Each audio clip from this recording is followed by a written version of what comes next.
పెద్దపల్లి జిల్లాలో ఎన్నికల్లో ఇచ్చిన హామీ ప్రకారం వికలాంగులకు మరియు ఆసరా పెన్షన్లను తక్షణమే పెంచాలని ఎంఆర్పీఎస్, విహెచ్పీఎస్, ఎంఎస్పీ అనుబంధ సంఘాల ఆధ్వర్యంలో పాలకుర్తి తహసీల్దార్కు వినతిపత్రం సమర్పించారు.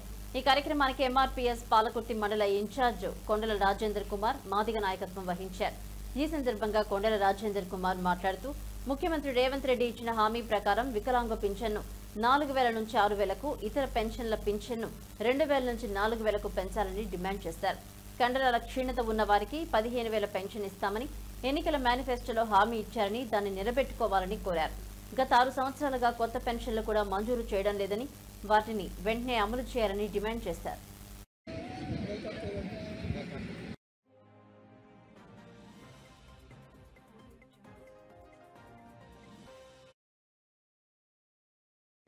గౌరవనీయులు పద్మశ్రీ మందకృష్ణ మాదిగ గారి ఆదేశాల మేరకు ఈరోజు 15వ తేదీన ఎంఆర్ఓ కార్యాలయం ముందు ధర్నా చేయడం జరిగింది.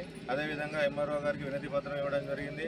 ఏదైతే కాంగ్రెస్ గవర్నమెంట్ ఇచ్చిన హామీలను ఏదైతే గుర్తు చేస్తూ మన 2,000 పెన్షన్ వికలాంగులు, వితంతులు, వృద్ధులది పెన్షన్ల పెంపు కోసం అని చెప్పేసి మేనిఫెస్టోలో చెప్పడం జరిగింది. వికలాంగుల పెన్షన్ 4,000 నుంచి 6,000కు, వృద్ధులు వితంతుల పెన్షన్ 2,000 నుంచి 4,000కు, నరాల బలహీనత ఉన్న వాళ్లకు 15,000 రూపాయల పెన్షన్ వేస్తామని చెప్పేసి హామీ ఇవ్వడం జరిగింది.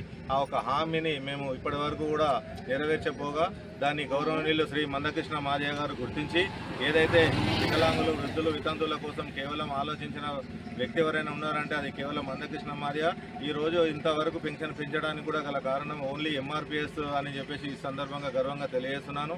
మందకృష్ణ మాదిగ గారు మాత్రమే బడుగు బలహీన వర్గాల కోసం ఆలోచిస్తారు.